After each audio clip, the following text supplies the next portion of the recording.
The IEC has confirmed receipt of a letter from the city manager for the withdrawal of the vacancy declaration and undertook to process it accordingly, as they are still within the 21-day time limit.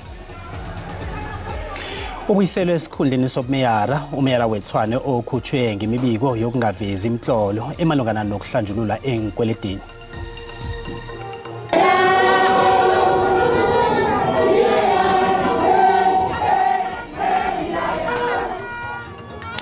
Amalunga weunioni inehawo bekasachagala emazikweni wezempilo enarheni yonke. Zihlanganiselwe etafuleni yendaba zesiNdebele kwa SABC ziza kuwe bunqopha ukusuka eAuckland Park lotshani. Umasipalata weTshwane bekusalindeleke ukuthi afakazele indaba zokuthi umeyara weTshwane obesele akhutshiwe kulesi sikhundla uDr Muruwa Makwarela ubuyiselwe esikhundleni sobmeyara phambidlana namhlanje. uDr Makwarela uyale amagqitha akhe bona aphikisane nokukhutshwa kwakhe njengomeyara obekamangalelwe mphathi kamasipalata uJohan Metla. uMakwarela ukhethwe njengomeyara ngeveke pheleleko ngelesine ngemva kokuthokoza umsebenzi kwakama Randall Williams we-Democratic Alliance. Dr. Muruwa Makwarela wabelethwa ngo-1972 eKhalinen, kodwa ukhulele endaweni zemakhaya eChitereke eVenda. uMakwarela waqeda imfundo zakhe e-University of Venda ngo-1994 lapho athola iBachelor of Science kuBotany kuZoology. Wayokufunda e-University yeNatal lapho athola i-Honours Degree ku-Plant Biotechnology ngo-1995. Walandela i-Master of Science ku-Eucalyptus Genetic Engineering ngo-1997. wathola i-doctorate e-University yeVenda ngo-2006. Ngezepolitiki ukhethwe njengosihlalo wesinge ehlanganweni yeCOPE ngo-2020, kwathi ngo-2021 wakhetha njengekhansela, kwathi ngo-2022 wakhethwa njengoSpeaker womkhandlu Dorobha eTshwane. uMakwarela ukhethwe njengemeyara yeTshwane ngeveke epheleleko ngelesibili, kodwa ngomvulo weveke epheleleko kwavela indaba zokuthi ujanyisiwe emsebenzini. Isiqundo sokungaqatshwa kwakhe sithethwe ngokuya ngokomthethosisekelo we-Section 158. uMakwarela kuthiwa kunamahlelo okuhlanjulula enkweledeni ngombana kuthiwa wakhe wahagalelwa umtshono. Ukuya komthethosisekelo umuntu ekuthiwa kunamahlelo angakawaqedi ukuhlanjululwa akakavunyelwa bona ngabalunga lomkhandlu. Kanti uMakwarela wabhalela ukuletha ubufakazi bokuthi wahlanjululwa ikhothe emahlelweni layo. On Tuesday, the 7th of March 2023, the city manager wrote to the Gauteng Provincial Electoral Officer informing him of a casual vacancy which had occurred at the city following the disqualification of the COPE PR councillor, Dr. Makwarela. The disqualification was in terms of Section 158, subsection 1, subsection C of the Constitution of the Republic of South Africa 1996, also read with Section 47, subsection 1, subsection C of the Constitution. Furthermore, the disqualification was also in terms of Schedule 1, Section 19, subsection C, subsection D of the Municipal Structures Act. uMasipala wedorobha leTshwane akasafani naphambilini. Zonke indawo zakhona sesibala amawolokitshi namadorobha, indlela zakhona zigcwele imigodigodi, amaphaka akahlogonyelwa, amathuba wemisebenzi akekho nobulelesi buhagele.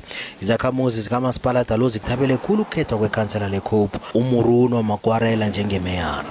Ihlangano ye-DA yathoma ukuphatha umasipalata hlokodorobha yeNarha ngemva kwamakhetho wendawo zemakhaya wango-2016. umeyara uRandall Williams uthokoze isikhundla inyanga epheleleko ngaphambi kokuthi kubanjwe isitshukumiso songasamthembi. Inhlangano ezibusa ngokuhlanganyela zidondile ngokungakanzinzi kwamasipalata lo.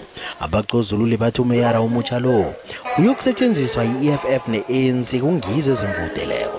Ke kwavela nendaba zokuthi ihlangano ye-DA yathi yokuthathela amalunga ayo ayokuvota ngendlela abangakazwani ngayo amagadango. Nakusenjalo uMakwarela uthembisa ukubikela phambili izenzelwa zomphakathi. Ukukhethwa kwaMakwarela kwarara iningi. Njengombana kusazokhethwa ikomiti yemeyara, akwaziwa bona bazokulethela abantu izenzelwa ngokurhabako namkha kuzokubuyelwa ekuvoteni godu na. Umnyango wezempilo eGauteng uthi ugcine ukateleleka bona ubawe ikhotho ibachaphulule emsebenzini ngenxa yomchagalo omkhulu embhedlela ezahlukahloneko lapho impilo zenguli nezabasebenzi bezisengozini khona.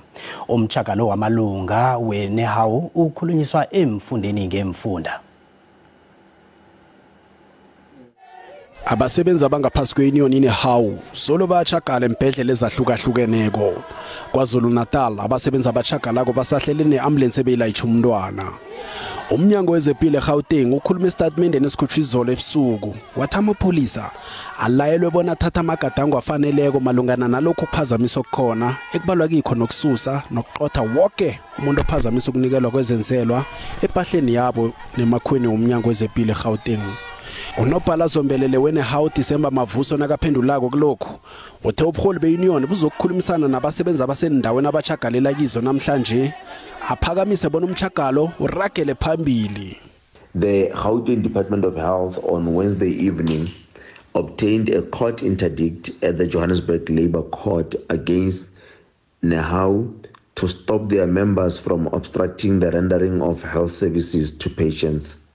The department was unfortunately left with no choice but to seek relief from the courts, given the dire impact of the strike in various facilities where the lives of both patient and staff was under threat. Some facilities experienced total shutdown, as was the case at Kopanong Hospital, Sebokeng Hospital, Telemuharane Hospital and Begimlangeni, where patients were left unattended as striking members went inside wards ordering staff out of the facilities. Two academic hospitals in particular, Charlotte Maxeke, Johannesburg Academic Hospital and Christiane Baragwanath Academic Hospital, were also negatively impacted. We also saw that the Gauteng Emergency Medical Services personnel were also threatened from responding to calls and denied access in or out of facilities, causing frustration among people in need of medical emergency care. The interim interdict is applicable with immediate effect and prevents striking workers from doing anything which directly or indirectly obstructs or impedes access to and from health facilities across the Gauteng province, or even from damaging any departmental property, whether movable or immovable.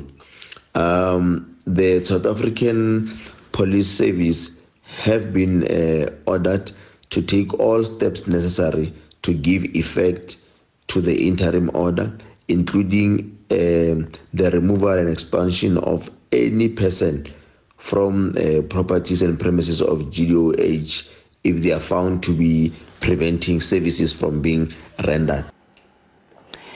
Ihlangano iSANDRAL isejimini lokuhlangana nababelani ngaphasi kwakamasipalata ithembisile hani eMpumalanga. Umbiki Iindaba wethu offense sitimo bekalapho. Ngibongela isikhathi sakho Thomas. Mawungasichazela ukuthi uzizwa kanjani ukuthi iSANDRAL inilethele ama opportunity afana nalawa? Ngithokoza kakhulu nakuba bukeli ekhaya. Sibabantu abakhubazekile sithokoza kakhulu ukuthi iSANDRAL isilethele amathuba ajengala. Ngomana siyazi ukuthi esikhathini esingabantu abakhubazekile bavalelwe ngaphandle abaningi abakahlomuli ngokwezomnotho. So ngicabanga ukuthi ithuba eletha iSANDRAL lizokuthuthukisa umuntu okhubazekile ukuthi naye ahlomule kwezomnotho and naye azithole anama skills awatholako before indlela iphela. Mawukhuluma ngama skills kubalulekile kangakanani ukuthi nithole itraining bashilo nje ukuthi kuzoba nama class ukuthi banitraine ukuthi nikwazi ukuthi nisubmit ama document maphi nokuthi nibe ne skills siphi sokuthi nibe ne company ezoba successful. Lokho kuqhakatheke kakhulu ukhumbule ukuthi nayo ukufaka i-tender document kumele kube nendlela owenza ngayo ama quotation nangendlela oprice ngayo izinto ezifunakalako. So ukutraina namkha ukubandulwa nguSANDRAL ekutheni i-tender document uyigcwalisa kanjani, pricing uyenza kanjani, lokho kuzosenza ukuthi nathi i-confidence yethu namkha kuzithemba ukuthi kukhuphuke ukuze sazi ukuthi nakusasa nakunamanye ama project adlula la weMloto Road sikhona ukwazi ukuthi i-tender documents igcwalisa kanjani. Yebo. Umsebenzi wecontract futhi ufuna ukuthi mhlawumbe ube namandla athize ukuthi abanye baya diga ama trench njalo njalo. Wena mawubhekile umsebenzi muphi lapho ungakhona ukuthi ufite in kahle ungakusindi kakhulu. Sikhumbule ukuthi nawukhubazekile kusho ukuthi angeke u-outsource umsebenzi. Nawutholileko i-tender leyo namkho umsebenzi lo utholile uyakhona ukuthi wenze lento esibiza ukuthi manage by project. Ngaba nabantu abasebenza kuwe wena kube nguwe overseer the whole project but kube ngiba ebenza i-manual labor lapho. Qhakathekile ukuthi sibabantu abakhubazekileko singazicala ukuthi physically eminye imisebenzi asikhona ukuyenza kodwa nawune company engeyakho kunguwe oyimanager kulula ukuthi ungachasha abanye abantu bakwenzele lezi zinto lezi otendere ngazo ukuthi uzozenza. Ungadvise kanjani abantu abafuna ukuhlomula njengawe ku ama project afana nalawo eSanral? Engakusho ukuthi ku advice ngaba ukuthi abantu abakhubazekileyo kuma wards na kuma bomasipala ngokuhlukana kwabo ababe ne voice eyodwa ebakhulumelako bahlangane basebenze as a unit, so lokho kuzobahelpa kunokuthi bahlale emakhaya balindele ukwenzelwa kanti ithuba lokuthi basikime bazenzele likhona. Njenganje akisipele kumbike indaba wethu Lerato Fikisi ngendaba zomchagalo wenehawu. Azibusela namhlanje silapha eDoranginza Hospital apho abaqela benahawu neNOPSA bathi bazoqhubeka beqhankqalaza ngoba izidingo zabo azikafezekiswa besithi kodwa bazovuma abantu bangene kwesibhedlela kodwa masithethe noVuyokazi Mkeve Langboy original chairperson yenahawu apha kulengini. Namhlanje siyabona bani yavuma abantu bangene esibhedlela sibona ba abantu bedirect abantu esibangene esibhedlela kodwa nithi kodwa still maniqhubeka noqhankqalaza ngoba into zenu azikafezekiswa. Kunjalo sisi singunehawu siye safumanisa bazifumene i-interdict evela kumqashi. I-interdict ebisithi ke thina ngamalungu enehawu sivale ingcango zezika health noba sithuthisa abantu abangaphakathi ukuthi babangakwazi usebenza. Ngokwethu kwazi unehawu kangaqalisa ukuyenza lonto. Zange bekho ne-reports ezikhoyo nani nizivileyo ukuthi apha eBhayi kukho abantu abanzakalisiweyo nabantu abathe bonzakala esibhedlela bakwazi ukufumana ncedo. So namhlanje ke i-members difike kusasa kuthiwa ziyeza wabonisa nyani ukuthi kudala kuvulekile. Even amapolisa lapha nawo ayavuma ukuthi khange uqalise kubakho ukulwa kwabantu ne-violence. Bafike it was a peaceful strike that has been happening and koko kunjalo on our side. Uhulumende akasiphenduli singabasebenzi kodwa into esithi sizayenza is to comply to the interdict that efunyenwe because asifuni ukuthi abasebenzi be exposed to any harm. Sizeza uqhugula nabasebenzi kwenzela bana sicacise sifunde le interdict nokuthi iway forward izawuthini from now on for abantu baka health ngoba esi strike it's not about health ngoba Eastern Cape government uthathe wayijika indawo yenza ukuthi ngeya ka health ibe other departments nazo that are public sector are also as on strike as other sectors like health. Vuyokazi izidingo zenu mos nithe nifuna i-10% increase, nifuna housing subsidy inyuke to be 2.5 and also nifuna i-resources ziphucuke apha esibhedlela. Lezi ingxaki enimele nazo apha esibhedlela zenu. Okay, ingxaki esimele nazo apha esibhedlela ukuthi i-post zabantu umuntu ubhubhile umuntu resignile ufumanisa ukuthi kanye umuntu uthatha umhlala phansi ufumanisa ukuthi eza post zabantu ukuthi kuthiwa i-baseline ziyatshona ziphele. Ilonto ke ufumanisa ukuthi onesi baba expose kunokuthiwa basebenza ngamandla badinwe.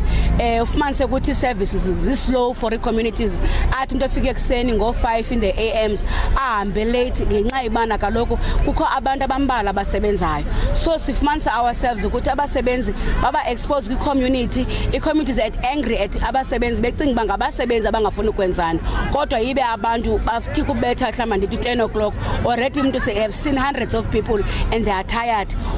Ufumanisa urhulumente kunzima uqasha abantu or else they bring in contract workers abazaba basemsebenzini for ixesha elincinci. Lonto le ikhoza ukuthi umuntu angakwazi ukuthi akwazi uzondlena kuyena ekhaya lakhe. Remember these contract workers are depending kwezi cent to feed their families and ke ngoku government usponsor bana nje besasilwe indaba ye labor brokers yena ugovernment ngokwakhe is a labor broker ngoba ke ngoku awukwazi ukuthi ungurhulumente wenza abantu babangakwazi ukuthi bazondle bakwazi ukondla amakhaya wakhe ubhatale umzekelo 5,000 for umsebenzi womuntu oqeshiweyo obhatala 24,000. Sifisa ukuthi abantu are being used by government instead of government creating more jobs and making sure ukuthi lengxaki unemployment ekho eSouth Africa izinga layo liyehla by banika abasebenzi, especially the youth imisebenzi. There's many nurses that are not working, there's many social workers who are not working, there's many teachers who are not working, ninzi abantu administrators, data capturers who can be employed by government, but the government is not willing as yet ufuna ukugeta pay less and get more services.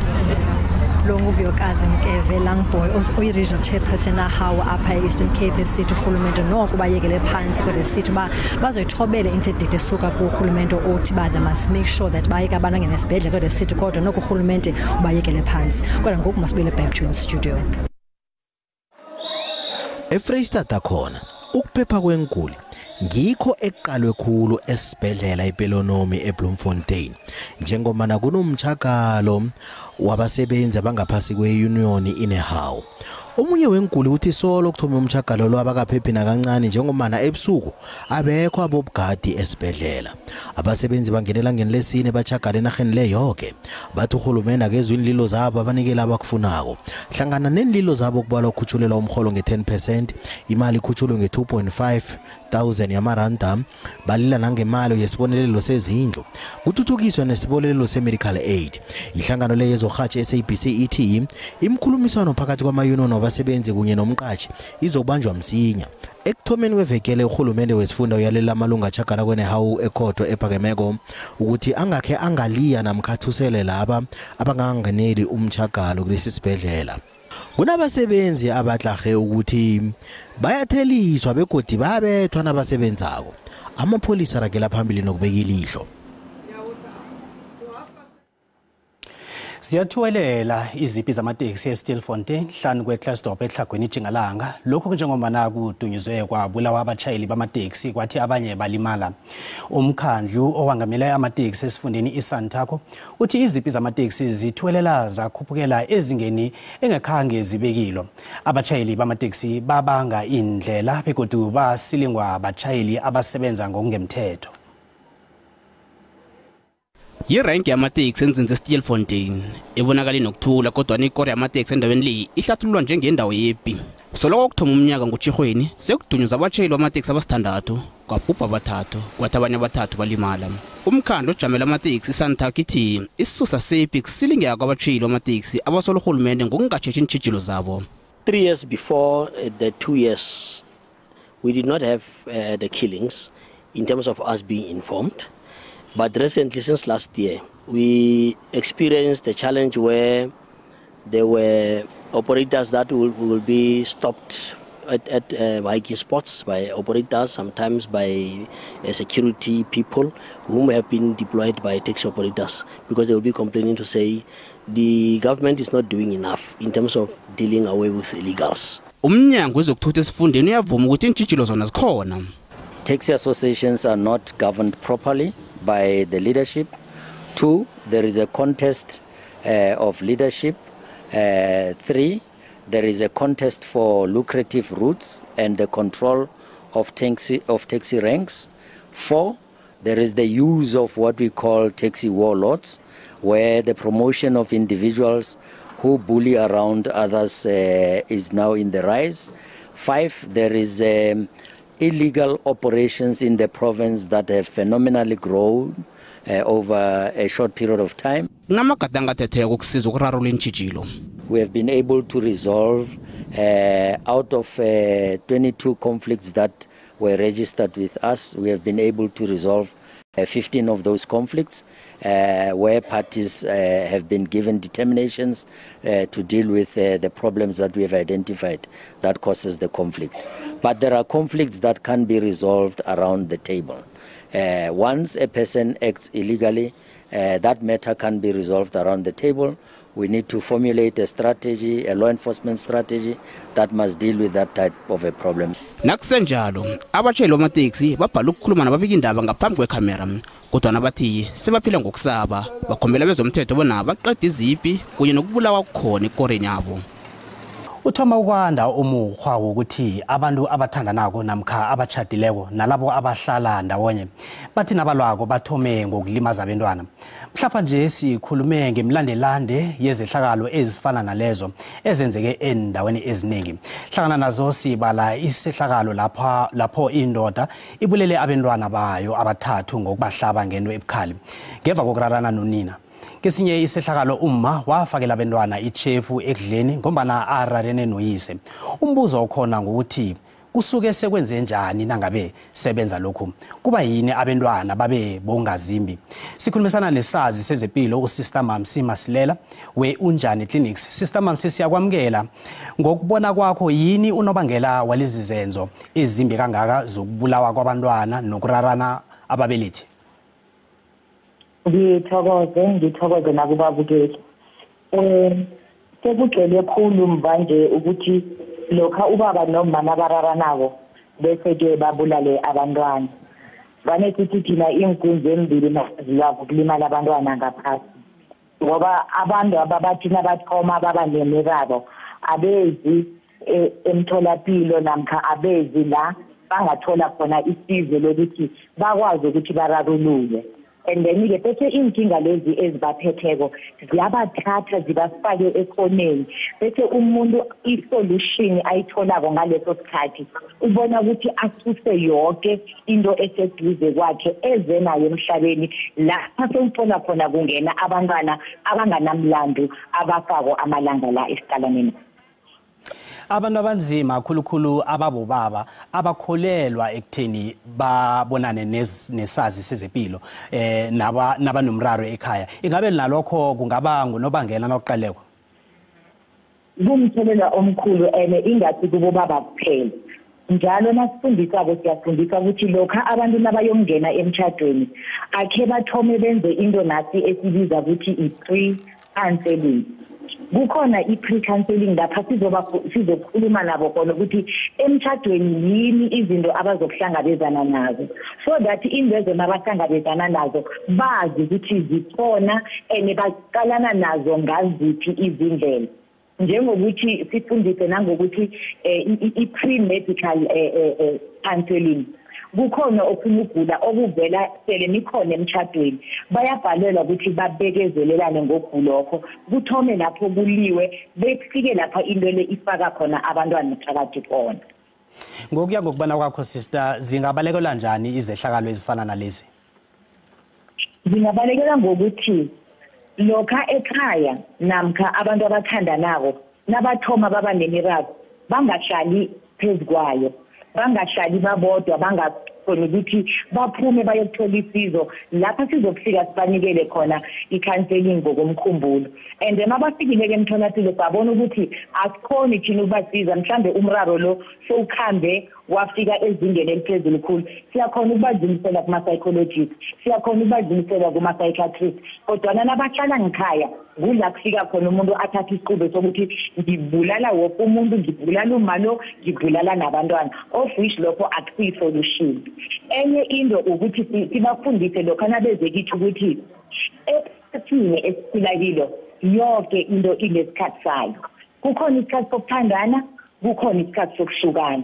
Sele sekufike isikhathi sokuhlukana kufanele sibabantu samukele, singabi nedenial ukuthi lethando lethu esikhambeleko nalo la selifika la liphela khona ngale komtshado, ngale kwedivorce kukhona ukuphila. Impilo ikhona kunokuthi bathathe impilo zabo babuye ukuthi bathathe nempilo zabantwana babo. Sister Mamsi, ngibawa sikhuthaze ababelethi ngobungozi bokulwela phambi kwabantwana nemthelela yakhona emimbi. Kuyinto esikhulu leyo ngoba nawungaqala nje ilutsha lanamhlanje balwa ngendlela erarako, balwa babodwa labahlangana khona, balwa babodwa abantwana esikolweni, abantwana bakhamba esikolweni baphethe imikhwa, abantwana nje ba-violent ngendlela erarako. Nasithi siyayilandelela into le ithoma lapha ngikhaya la uma nobaba balwa phambi kwabantwana bathukana phambi kwabantwana babizana ngemhlamba phambi kwabantwana umntwana ukhula abona into le acabange ukuthi into le kuyinto elungileko ekumele ukuthi nangathana iyenziwa kanti asithathe izindaba zethu lathi nasingaboni ngelihlo linye siqedele ngale ngekamurweni nasivela ngebantwaneni sivele sijabulile lokho kwenza ukuthi sinikele abantwana bethu ithando nabo abazokhona balikhiphele ngaphandle babuye balikhiphele leso sikhathi nabo nasele kufika isikhathi sokuthi bachate ngoba umntwana obona ekhaya kuliwa ekhaya ukwana phambi kwabo naye uyayenza into leyo nakasele kufika isikhathi sakhe sokuthi sekasemzini wakhe. Sister Mamsi siyakuthokoza. Lo yebe kungusister Mamsi uvela ngasemtholapilo weUnjani Clinics. Abasebenzi bamaplasi alima inthelo ezisemalamlele bamachele eminyangweni wezokulima ePolokwane eLimpopo. Bafuna ukuthi kusetshenziswe imvumelane zobunini zabelo nokuthi kuqhaqhwe loyo ozakubeka ilihlo kezamasizo. Amaplasa wezebediyela wenthelo ezisamalamune bekaziwa ngokuba bakhiqiza abaphuma phambili kunabo bonke enarheni eziqonde phasi izombelele. Inthelo bezithengiselwa iAmerica nenarha zeEurope zisasanda ukuvunwa. Leli plaza laba ngaphasi kwesandla sabaphatha abatsha iBatladi Communal Property Association ukulandela ikambiso yokubuyiselwa kwenarha eyathatha isikhathi eside.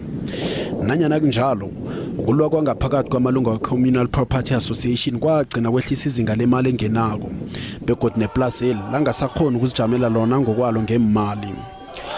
Abasebenzi bafuna ukunikelwa izabelo ezimaphesenti ali-15. I-Union ifawu ithi umnyango wezokulima futhi ufaka iplaza eli ngaphasi kwezandla zabaphatheli.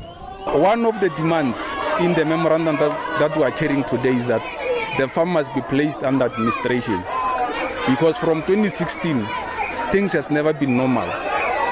So unless the two factions of the CPA, which are rivaling each other, resolve their issues, we think that things will not be right at the farm. So as a result, we are saying the department must take over the operations in the farm until the two factions resolve their issues. Because as and when they are fighting, the people who are suffering are the workers. Abasebenzi bathi akhange babhadalwe imiholo wabo solo kwangono bayenomnyaka opheleleko. Bayatsho nokuthi abakhona ukondla imindeni nabo nokubhadela indleko zaqobe nyanga. Asiraswara kakabuzi. Kika lebaka le re leng moki. Asire goli and then arinya go gola ka tšhelete ya go reki a nna mone tša go rekishiwa. Re nyaka strategic partner. Se le gore se tlo tšana go etelele ka kwa plasing. Go buima gulugulu kare bana ba bangwe ba sonke ba ile dikolong ka January ba first matric ba le re tlabegela re tsore re ka dianga se se. Usomkhandlo omnyango wezokulima eLimpopo uthi uzozisikimela lezi indlelo zabasebenzi. I said to the HOD, you must make sure that we pay the workers in December. And a budget was put for that because the company that is working with you, that we have signed a contract with, has a problem. Abasebenzi babekela usomkhandlo amalanga alikhomba bona phendule malungana nenlilo zabo. Bamachelene ofisini kandunankulu eLimpopo bafuna bona ngenelele. Uyavulwa kusasa eMalombo Theatre esePitori umdlalo ohlole ngesindebele othi nguma ongibelethako. Umdlalo lo uhlole ngesindebele begodwa kuqalwe bona urage ukufikela ngezi-19 kiyo inyanga le. Ukuzwa kabanzi malungana nawo umdlalo lo sithindana nomhloli wawo uHlobisile Mahlangu. Hlobisile siyakuthokoza ukuthi uzokukhuluma nathi. Ungakhe usihlathululele bona umalungana nani umdlalo lo? Ngithokoze khulu. Umdlalo lo mayelana nobudlelwane phakathi kukamna nendodakazi nokuthi ubudlelwane nabo buqakatheke kangangani begodwa kuqakatheke kangangani ukuthi nangabe kunalapho kungakabi kungekho kuhle khona ukuthi siberegele ukuthi silungise ubudlelwane. Yini ekwenze ukuthi uhlole umdlalo ubuphe isihloko esifana nalesi? Ngibone ukubaluleka ubudlelwane bomntwana nomama nokuthi kusukela lapho ukuthi umuntu uragela phambili abe umuntu onjani esichabeni. Lakho ke kubalulekile ukuthi nabomma nabo ba-check ukuthi batshalani empilweni yabantwana babo. Entshijilweni abantu abatsha abaqalene nazo kuyini abangakufunda ngokuthi babukele lo mdlalo?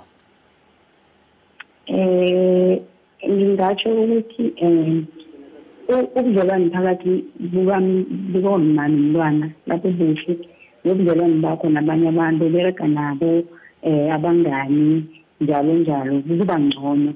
Ngakho-ke ngibona ukuthi nasilungise lapho silungise okuningi esithabeni sonke. Ngibaphi abanye babadlali abaphambili kilo mdlalo abanelemuko kelezokulinga osebenzisana nabo? Ngithanda ukuberegisana mina nabantu abaku-development, abantu abasazamako ukuthi bazithuthukise nabo kizo lezi izinto zomdlalo weshashalazi. Ngakho-ke akekho mhlawumbe owaziwako ngaleyo ndlela kodwana sonke siku-development phase. Siyakuthokoza Hlobisile Mahlangu ngomqazi lwakho elihle kukhulu kangaka ngomdlalo okhulumisa ngawona. Njengoba sesigijima esigabeni sendaba zemidlalo sithoma ngokucuzulula nomcuzululi wendaba zemidlalo etafuleni lendaba zesiNdebele uMabhande Mthombeni. Chikwana siyakwamukela. Sizwa kuthiwa izinga lomdlalo webhola eragwako likhuphukile nje. Sinikubona ngani lokho nakhona kungabangela yini? Cedric ngiyathokoza ngithokoza nombukeli. Okuningi siqala ukuthi uzakhumbula ukuthi ibanyana kwayona nayithumba iWAFCON ngomnyaka opheleleko yenza ukuthi izinga leli lezemidlalo eSouth Africa bese liyathuthuka. Kanti kodwa okhunye okwenza ukuthi izinga lithuthuke lezemidlalo eSouth Africa khulu emidlalweni webhola eragwako kulokha ezinye ingqayama zeSouth Africa ezifana neMarumo Gallants ekhona ukuthi nje Africa Confederations Cup kunye neMamelodi Sundowns kunye nezinye ingqayama ezifana neTS Galaxy ekheyaba seAfrica. Ngikho lokho kwenza ukuthi kubonakala imbalobalo zithi izinga lebhola selithuthukile eSouth Africa. Yeah, so kule nqhambo zibalako na uqale kweSundowns yona na iqale isebenza kuhle kilomdlalo. Sundowns isebenza kuhle khulu kangangokuthi nangale Africa isebujameni besibili lapha ku CAF Champions League. Lokho kuthi ukuthini kusho ukuthi ingqhema embili ku CAF zidlulela phambili. Kanti ke kwayona iMarumo Gallants nayo isebenza kuhle ngoba ku group ekiyo ilapha esiqongolweni se-league. Lapha eAfrica iGallants ku number 1. Inoqale ukusuka nje iya kuphi? Kuhle. iGallants nangale ku number 1 kutshengisa khona ukuthi nayikhone ukulandelela nanyana ikhone ukuthi iphumelele ibe ku number 1. Ukhumbula ukuthi eAfrica kunemithetho ebudisanyana. Nayikhone iGallants ukuthi bambe imithetho le bese ikube ku number 1 kuyatshengisa lokho ukuthi seyithuthukile mbala izinga lebholo ngendlela idlala ngakhona. Ukuthi isemsileni lapha eSouth Africa akuthi ukuthi ngale eAfrica iza kwehluleka ngoba imithetho yangale iqinile ikhona ukuthi iphumelele kunjalo nangamagondela phezulu. Nasibuya ephaliswaneni wekhaya angangana amathuba ukuthi ingaqatshwa liZembele league. Lapho khona nasikhuluma nabanye bendaba kukaningi sibona ukuthi amathuba ukuthi ingaqatshwa liZembele league amaningi ngombana uthi uzakhumbula iselele imidlalo engaphasi nje kwelithoba. Lokho kuthi ukuthini kufanele uhlanganise amaphuzu la wonke uthi nawahlanganisako bese akunikele ubujamo bobunani. Yangahluleka kabili kathathu lokho kuzakuthi ukuthi iseyizaba ngaphasi kwegandelelo lakho ukuthi idlale eAfrica nakho lokho kunemthelela engathi iyabakhinyabeza ngapha ku. Akhe siqalisane iphaliswano leNedbank Cup kwenzekani likusiphi isigaba njenganje? Ngelindo engamehla bovu khuluke leNedbank Cup njengomana istory siza kutsho sitsho njalo iphaliswano leNedbank Cup libonakala ngokuthi uzakhumbula ukuthi neTS Galaxy yakhe yalithumba iphaliswano leNedbank Cup.